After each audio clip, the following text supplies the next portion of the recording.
Oke, para pecinta sejarah Islam, jadi pada hari ini saya akan membahas kepada teman-teman semua tentang apa yang ada di buku ini, yaitu peristiwa-peristiwa apa saja yang dialami oleh Rasulullah selama hidupnya, dari beliau dilahirkan hingga beliau wafat nanti.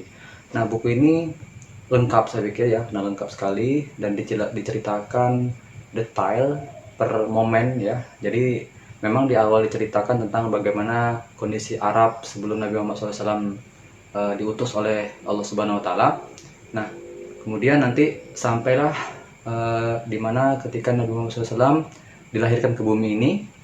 Setelah itu baru masuk bagaimana tahap-tahap beliau menjadi nabi pada nanti.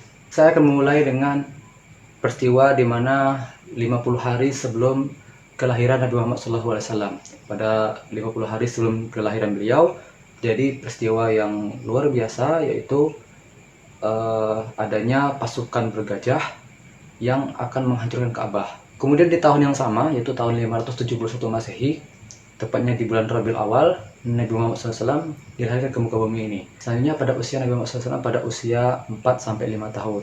Nah, ini terjadi peristiwa di mana ketika Nabi Muhammad SAW sudah dilahirkan dan nanti Nabi Muhammad tidak pernah bertemu dengan ayahnya dan nanti dididik oleh ibunya.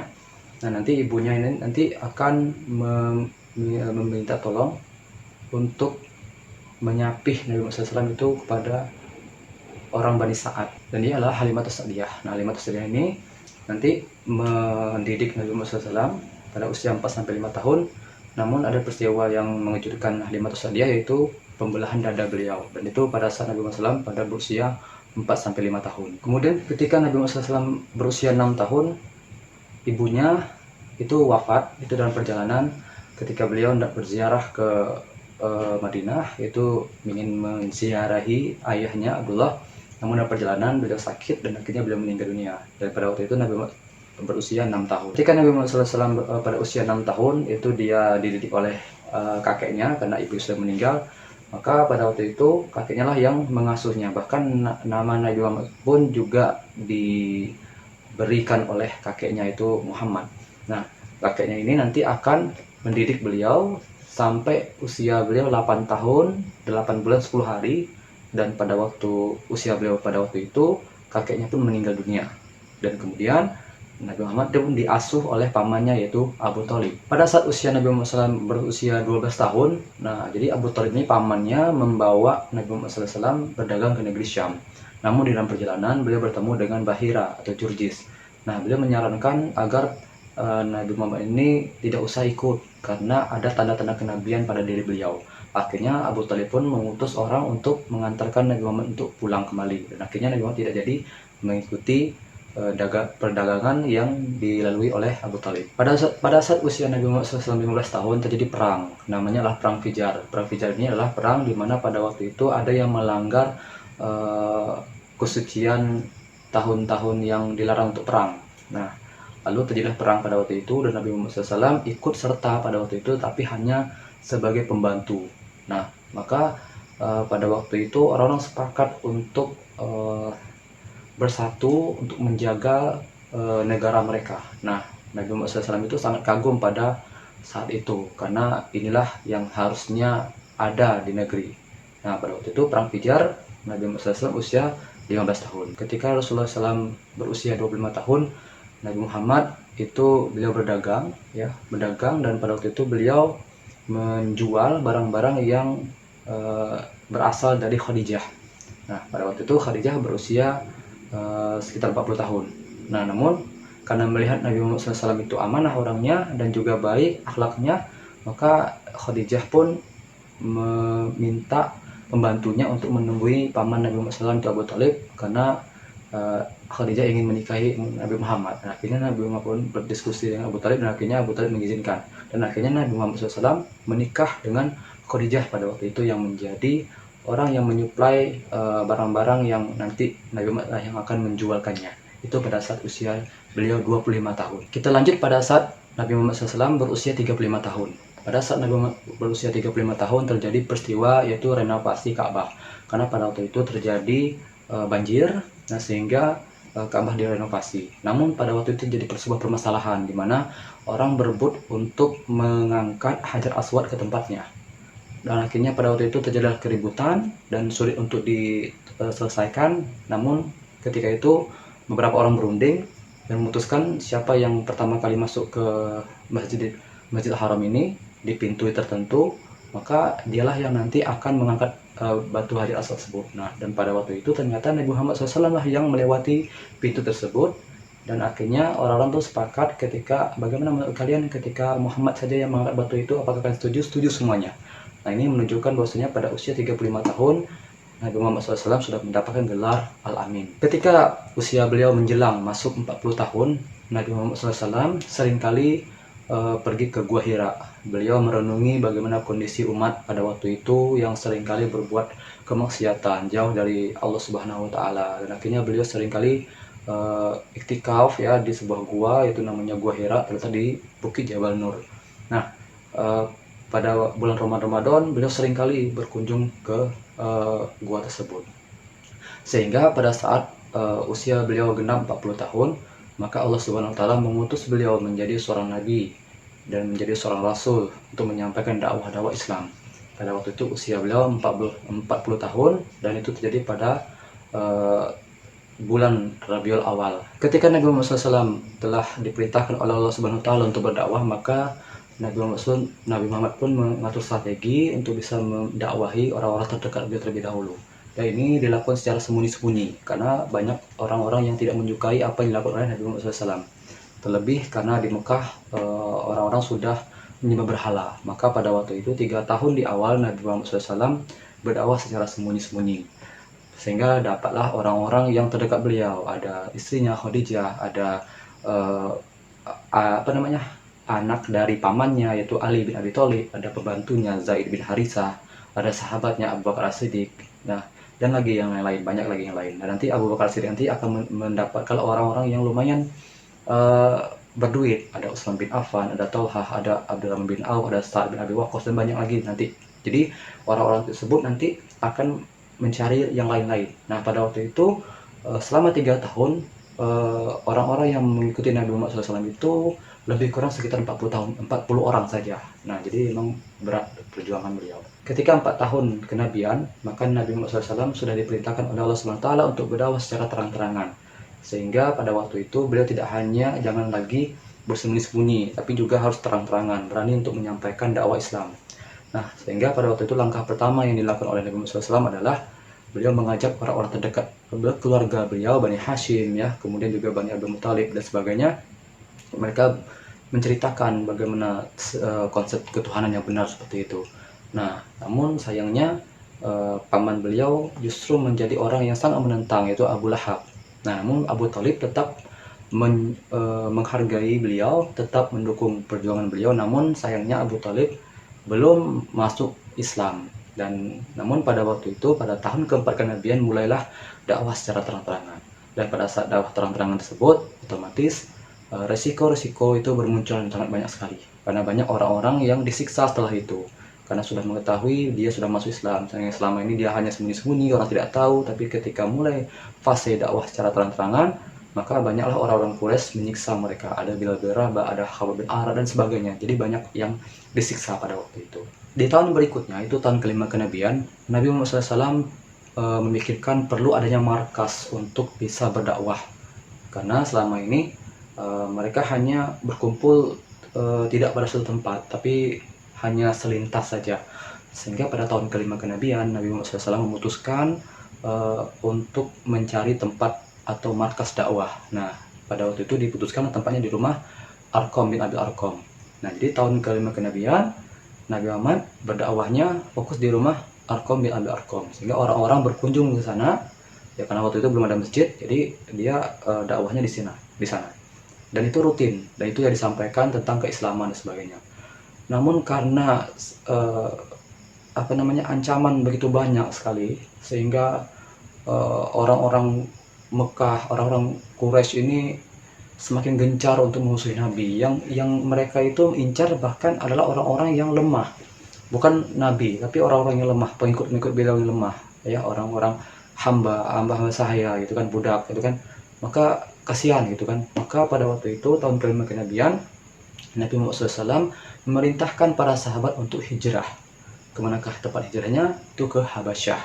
Mengapa ke tempat Habasyah? Karena Nabi Muhammad SAW mengatakan bahwasanya Habasyah itu ada raja namanya Raja Najasyi, dia berlaku adil kepada orang-orang. Maka Nabi Muhammad SAW mengutus orang-orang untuk hijrah ke Habasyah. Nah, pada waktu itu hanya ada 12 orang laki-laki dan 4 orang perempuan yang hijrah ke Habasyah. Ketika di bulan Rajab mereka berhijrah ke Habasyah, ada peristiwa yang terjadi pada bulan Ramadan tahun 5 kenabian. Apa itu? Pada tahun 5 kenabian, di bulan Ramadan, pada waktu terjadi peristiwa yang namanya Garabik. Apa itu Garabik? Karena pada waktu itu Nabi Muhammad SAW sedang duduk di Mekah, ya, di Ka'bah. Beliau menantunkan sebuah ayat Al-Quran, yaitu Quran Surah An-Najm. Ketika itu beliau membacakan keras-keras. Dan pada waktu itu ada orang-orang Quraisy yang banyak pada waktu itu di sana, dan mereka mendengar apa yang dibacakan atau yang diucapkan oleh Nabi Muhammad SAW pada waktu itu. Dan ketika ayat terakhir yang dibacakan oleh Quran Surah An-Najm itu sebenarnya adalah Quran Surah As-Sajdah. Nah, sehingga orang-orang yang ada pada waktu itu karena mendengar bunyi dari ayat tersebut sangat bagus, ya, sehingga orang-orang pada itu sujud semuanya. Nah, orang-orang Quraisy juga sujud. Nah, pada waktu itu muncullah fitnah, dibilanglah, lemah kali iman kalian, kok gara-gara mendengarkan itu sudah sujud saja. Nah, namun berita itu nyampe ke para muslim di Habasyah. Nah, orang-orang di Habasyah mengira bahwasanya, oh, berarti orang-orang Mekah sudah masuk Islam semua. Sehingga pada tahun kelima kenabian ini, di bulan Syawal, orang-orang di Habasyah balik kembali ke Mekah. Dan ternyata mereka salah dalam menilai peristiwa yang terjadi. Dan akhirnya mereka terpaksa hendak ke Habasyah lagi, dan itu sangat sulit sekali. Nah, tapi nanti dia akan hijrah lagi ke Habasyah. Sebagaimana saya katakan tadi, bahwasanya pada tahun 5 kenabian di bulan Syawal, orang-orang balik lagi ke Mekah. Namun orang ini akhirnya ingin kembali lagi karena ancaman makin besar.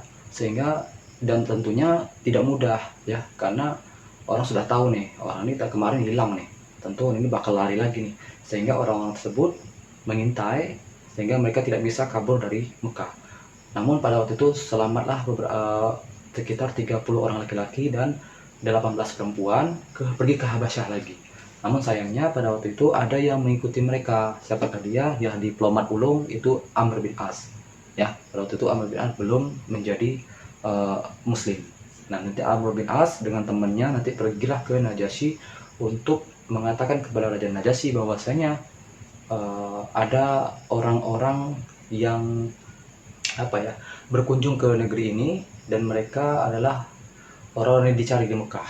Nah, pada waktu itu terjadi percakapan yang panjang, dan saya tidak akan jelaskan pada waktu ini, tapi saya hanya menjelaskan tentang waktu-waktunya saja. Pada tahun ke-6 kenabian, Rasulullah SAW terus berdakwah, terus banyak berdakwah kepada orang-orang.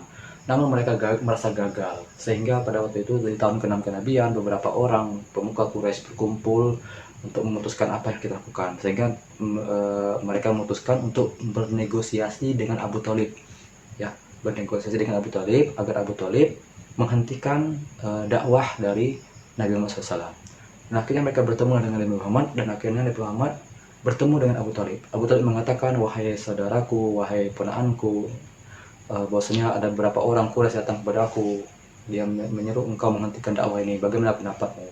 Lalu Nabi Muhammad SAW mengatakan, wahai pamanku, jika seandainya mereka meletakkan matahari di tangan kananku dan bulan di tangan kiriku agar aku menghentikan dakwah ini, maka demi Allah aku tidak akan menghentikan dakwah ini.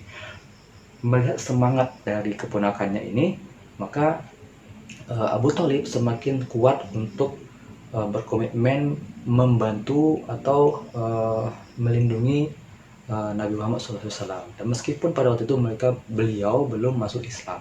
Nah, itu pada tahun kenabian mereka gagal untuk bernegosiasi dengan Abu Thalib untuk bisa Nabi Muhammad menghentikan dakwah tersebut. Di tahun yang sama, yaitu tahun 6 kenabian, pada bulan Zulhijjah, terjadi peristiwa di mana pada waktu itu Nabi Muhammad SAW berada di dekat Ka'bah. Sehingga pada waktu itu ada seorang paman beliau, ya, namanya Abu Jahal, yang pasti kita sudah tahu semuanya. Abu Jahal ini melempari Nabi Muhammad SAW dengan batu, dan akhirnya pada waktu itu Nabi Muhammad SAW terkena kepalanya dan berdarah. Nah, melihat hal itu, ada orang yang melihat hal itu lalu diadukannya kepada paman dari Nabi Muhammad itu, yaitu Hamzah bin Abdul Muthalib.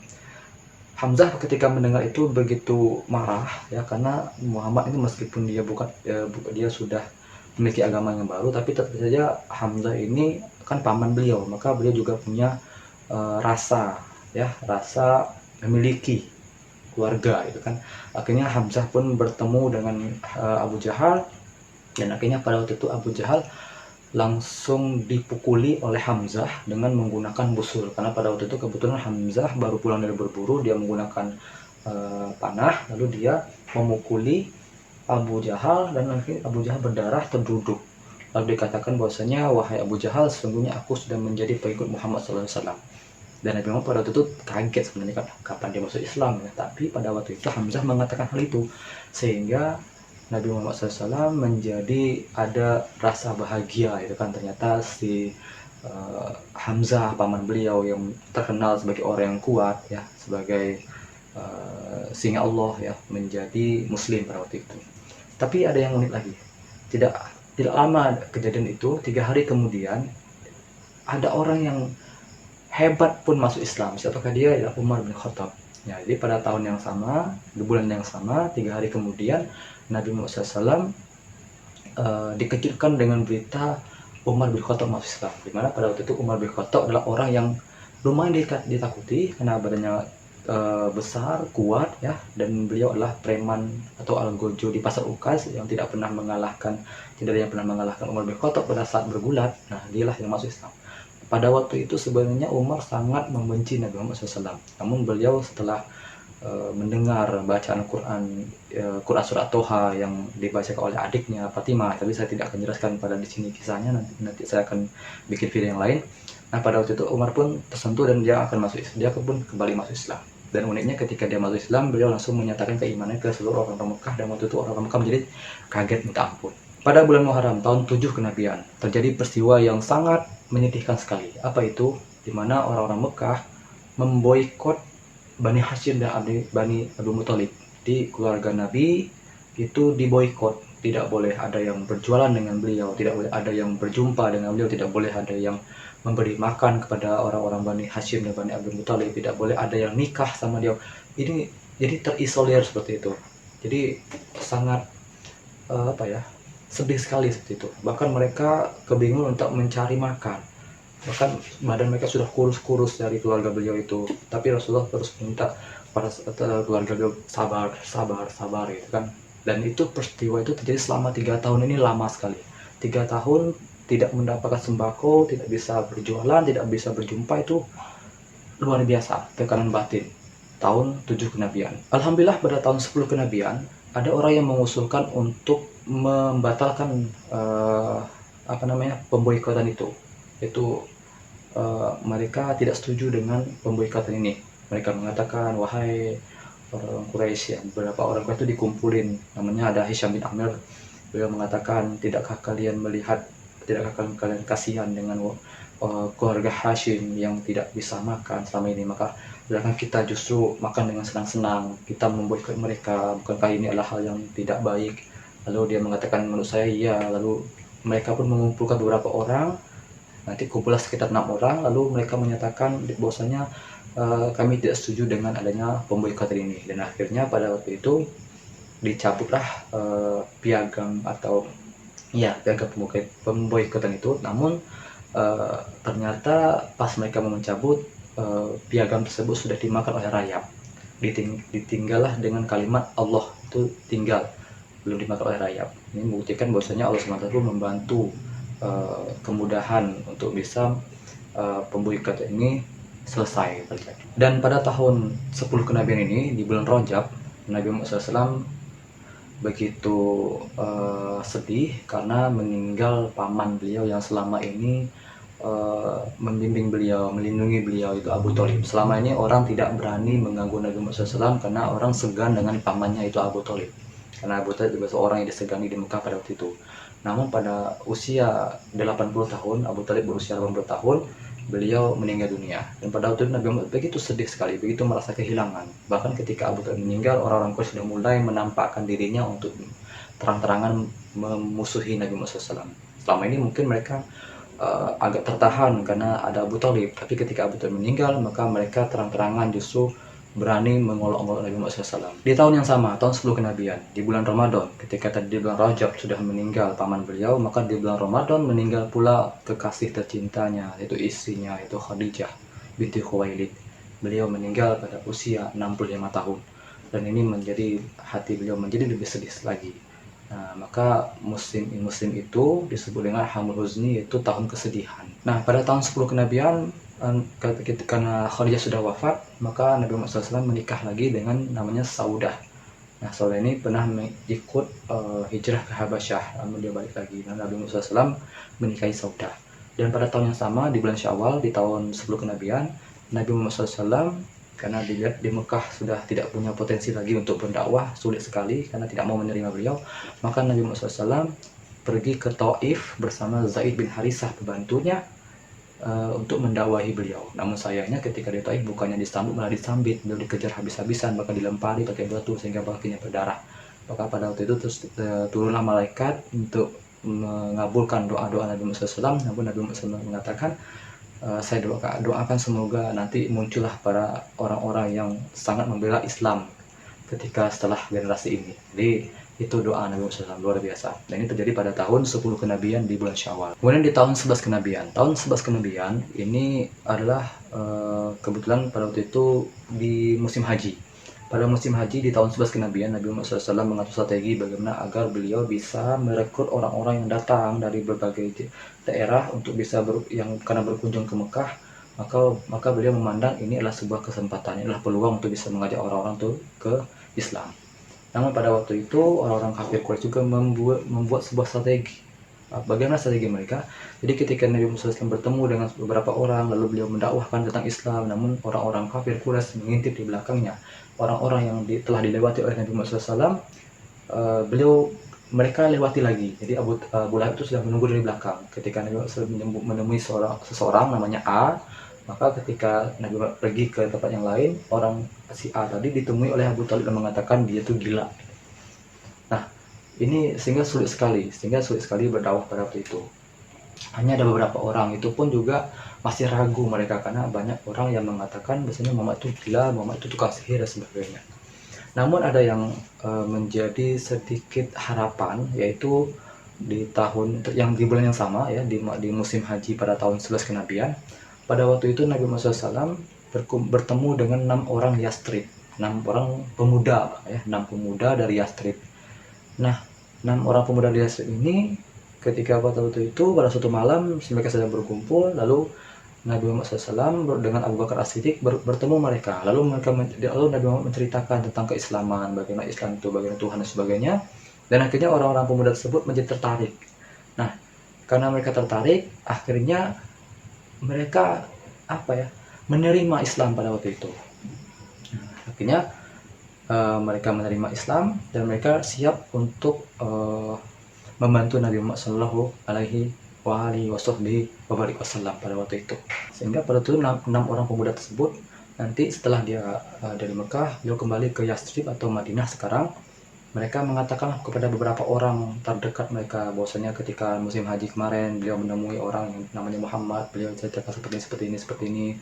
Ini menunjukkan seperti ciri-ciri seorang nabi yang dinanti-nantikan oleh orang-orang Yahudi selama ini, karena mereka sudah dapat kabar nih sama orang-orang Yahudi, karena di Madinah pada waktu itu ada kelompok orang Yahudi yang seringkali sombong bahwasanya mereka nanti akan ada orang yang menjadi nabi, dan mereka menganggap bahwasanya nabi itu keturunan dari mereka. Dan ketika ketika tahu bahwasanya nabi yang hadir itu bukan dari keturunan mereka, maka mereka tidak mau menerimanya sampai saat ini. Nah, pemuda-pemuda yang tadi menjadi secercah harapan. Lalu beliau menyampaikan ke orang-orang yang ada di Yastrib. Kemudian di tahun berikutnya, yaitu tahun ke-12 kenabian, Nabi Muhammad SAW juga melakukan hal yang sama ya, karena musim haji beliau manfaatkan untuk mengajak orang-orang yang mau menjadi kader beliau. Dan ternyata luar biasa, 6 orang pemuda tersebut datang kembali dari Yastrib membawa 12 orang bertemu dengan Nabi Muhammad SAW, dan beliau juga mengatakan keislamannya. Sehingga pada waktu itu mereka berkumpul di sebuah tempat yang dinamakan Aqabah. maka terjadi sebuah perjanjian atau baiat yang disebut dengan baiat Aqobah pertama. Baiat Aqobah pertama itu intinya adalah bagaimana orang-orang yang berbaiat tersebut mengatakan mereka akan setia dengan Nabi Muhammad SAW, akan siap membantu Nabi Muhammad SAW, akan tidak berjudi, tidak membunuh orang, tidak berzina, tidak mencuri dan sebagainya. Ini seperti itu, karena isi-isi Islam pada itu belum terlalu banyak, tapi orang yang sebatas itu. Nah, itulah isi baiat Aqobah pertama. Nah, baiat Aqobah pertama itu setelah mereka berbaiat, mereka meminta usul kepada Nabi Muhammad SAW bahwasanya hendaklah engkau mengutus salah seorang dari Muslim untuk bisa mengajarkan kami Islam, mendakwahkan kami, mengajak orang-orang yang ada di Yathrib.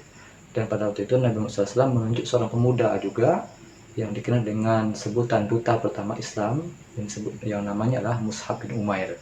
Maka waktu itu Nabi Muhammad SAW mengutus Mus'ab bin Umair untuk mengikuti orang-orang tersebut yang telah berbaiat ke Yathrib, dan beliau berdakwah di Yathrib pada waktu itu. Ya, Nabi Muhammad masih muda, tapi beliau telah diamanahkan oleh Nabi SAW untuk berdakwah. Ini membuktikan bahwasanya pemuda itu memiliki peran yang penting dalam peradaban Islam. Di buku ini juga dijelaskan bahwasanya peristiwa Isra Mi'raj itu terjadi ketika setelah baiat Aqobah pertama ini, ya. Ada pendapat, ada yang mengatakan sebelum, ada yang mengatakan sesudah. Saya tidak tahu, tapi saya hanya menyampaikan saja. Nah, jadi peristiwa Isra Mi'raj itu terjadi, kita anggaplah setelah baiat Aqobah pertama. Nah, peristiwa Isra Mi'raj inilah nanti Allah Subhanahu wa taala merintahkan ya pada Muhammad SAW bahwasanya umat Islam harus sholat. Nah, jadi di baiat Aqobah pertama, setelah di baiat Aqobah pertama, Nabi Isra Mi'raj. Saya mengambil pendapatnya seperti itu. Nah, luar biasanya pada tahun berikutnya, yaitu tahun 13 kenabian, hasil dari dakwah Mus'ab bin Umair, yaitu sekitar 73 orang laki-laki dan 2 orang perempuan, datang dari Yathrib ke Mekah bertemu dengan Nabi Muhammad SAW untuk berbaiat. Nah, untuk masuk Islam, ya, artinya masuk Islam, dan itulah yang disebut dengan baiat Aqobah kedua. Nah, baiat Aqobah kedua ini luar biasa, ya. Dari awalnya tadi cuma 12 orang, sekarang sudah sampai 73 tambah 2, jadi menjadi 75 orang. Nah, bayangkan peningkatannya luar biasa dalam satu tahun. Sehingga setelah terjadi baiat Aqobah kedua itu, dan itu terjadi pada malam hari di tempat yang sama, dan pada waktu itu Nabi Muhammad ditemani oleh pamannya itu Abbas bin Abdul Thalib. Lalu pada waktu itu beliau berbaiat. Nah, setelah berbaiat, beberapa orang di antara mereka mengatakan, wahai Muhammad SAW, wahai Rasulullah, bagaimana kalau sekiranya engkau meninggalkan negeri ini karena banyak sekali ancaman, ya? Bagaimana kalau engkau tinggal saja di Mekah, di Madinah, di Yathrib, maka kami akan menolongmu, maka kami akan membantumu, kami akan turut serta untuk membantu dakwahmu. Rasulullah SAW begitu mendengar hal itu, begitu lega sekali, begitu senang sekali, dan beliau berkeinginan untuk bisa hijrah ke Madinah. Sehingga nanti terjadilah peristiwa hijrah. Jadi setelah baiat Aqobah kedua tersebut, Rasulullah ternyata memutuskan untuk hijrah, dan ini juga disetujui oleh Allah Subhanahu wa taala. Nah, kemudian di bulan Safar di tahun ke-14 kenabian, ya, tahun setelah baiat Aqobah yang kedua, lalu di tahun ke-14 kenabian, Nabi Muhammad SAW sudah mulai menyusun strategi untuk hijrah. Namun pada waktu itu yang didahulukan adalah orang-orang yang tertentu saja. Nah, maka beberapa orang sudah mulai ke Madinah. Nah, Nabi Muhammad SAW menunggu, jadi tidak langsung. Jadi rombongan Umar bin Khattab sudah duluan, ya, rombongan para muslimin itu sudah duluan ke Madinah. Tinggal beberapa orang lagi, ada yang belum tuh, ada Abu Bakar, ada Ali, ada Nabi Muhammad SAW, dan keluarga Ali dan keluarga Abu Bakar. Dan Abu Bakar ketika hendak hijrah pada waktu itu, Nabi Muhammad mengatakan, tunggu dulu, kita bersamaan, seperti itu.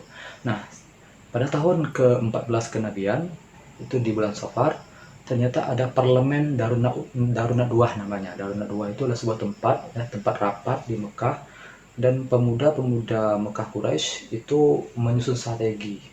Mereka merapatkan, memusyawarahkan tentang apa yang harus dilakukan pada Muhammad, sementara pengikut mereka ini semakin banyak dan sebagainya. Dan akhirnya diputuskanlah bahwasanya mereka akan membunuh Nabi Muhammad Sallallahu Alaihi Wasallam. Nah, sehingga pada waktu itu mereka menyusun strategi. Pada suatu malam mereka hendak mengepung rumah Nabi Muhammad SAW dan membunuhnya, sehingga terjadi peristiwa di mana Nabi Muhammad SAW memanggil Ali bin Abi Thalib untuk ke rumah beliau. Beliau disuruh tidur di ranjang Nabi Muhammad SAW, dan waktu itu Nabi Muhammad SAW keluar bersama ke rumah Abu Bakar Siddiq, lalu mereka pergi untuk hijrah ke Madinah. Nah, ketika orang-orang pemuda tersebut setelah berjanji tersebut pergi ke tempat Nabi Muhammad SAW, ketika hendak membunuh, ternyata itu bukanlah Muhammad, tapi itu adalah Ali bin Abi Thalib.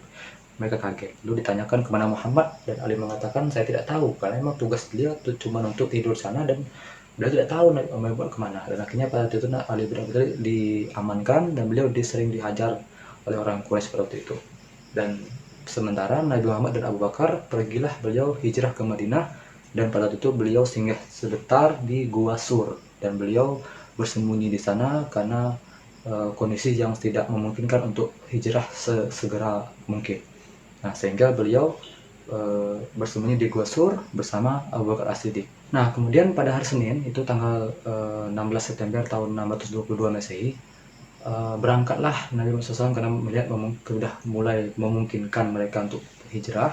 Maka waktu itu mereka berangkatlah. Jadi ada Nabi Muhammad SAW, ada Abu Bakar As-Siddiq, ada juga pembantu Abu Bakar namanya Abu Hurairah ya. Nah, beliau nanti berangkatlah ke Yastrib pada waktu itu. Dalam perjalanan mereka meminta ada orang yang menjadi penunjuk jalan beliau. Nah, kemudian pada hari Senin tanggal 8 Rabiul Awal di tahun ke-14 kenabian, Nabi Muhammad SAW sudah tiba di Kuba. Nah, belum masuk ke kota Madinah tapi sampai di Kuba. Pada waktu itu Nabi Muhammad SAW mendirikan sebuah masjid yang disebut dengan Masjid Kuba, yang masjid pertama kali yang didirikan oleh Nabi Muhammad SAW. Masjid Kuba didirikan pada waktu itu, dan beliau di Kuba itu selama 4 hari. Dan beberapa hari kemudian Ali bin Abi Thalib beserta keluarganya yang masih ada di Mekah menyusul Nabi Muhammad SAW untuk pergi ke Madinah juga. Selanjutnya pada tanggal 12 Rabiul Awal tahun 14 kenabian atau tahun 1 Hijriah, tepatnya pada hari Jumat, Nabi Muhammad SAW nyampailah di kota Madinah. Nah, dan di sana beliau sangat disambut oleh orang-orang Madinah, orang Yastrib, karena setelah rindu banget untuk bertemu dengan Nabi Muhammad SAW, yang selama ini mereka hanya bisa mendengar namanya, belum pernah melihat wajahnya karena belum ada media sosial pada waktu itu, sehingga orang-orang Yastrib sangat gembira ketika kedatangan Nabi Muhammad SAW. Nah, jadi ketika Nabi Muhammad SAW nyampe di kota Madinah, banyak orang-orang Muslim ingin Nabi Muhammad itu tinggal di rumah mereka gitu kan.